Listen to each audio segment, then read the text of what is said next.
আমাদের নির্বাচন কমিশন একটি হাসির পাত্র হয়ে দাঁড়িয়েছে।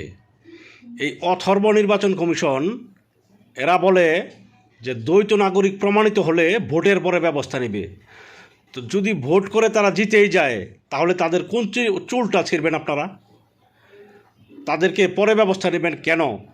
তাদেরকে নাগরিকত্ব যাচাই বাছাই এখন কি করা সম্ভব নয়? আপনারা আসলে কী যে করতে চান, আইন এক একজনের জন্য এক এক রকম হতে পারে না। যে আইনটা সাধারণ জনগণের জন্য সেটা প্রেসিডেন্টের জন্য হওয়া উচিত। তাই জনগণের সামনে তামসা নির্বাচন কমিশন হিসাবে আপনারা পরিচিতি পেয়েছেন।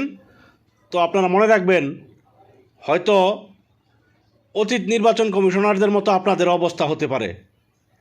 তাই আগে ভাগেই যদি পারেন, সম্ভব হয়, তাহলে এখনই যাচাই বাছাই করে নির্বাচনের আগে সেটাকে শুধরে নিন। নয়তো নির্বাচনের পরে আপনাদেরই কোনো অস্তিত্ব থাকবে না। ধন্যবাদ।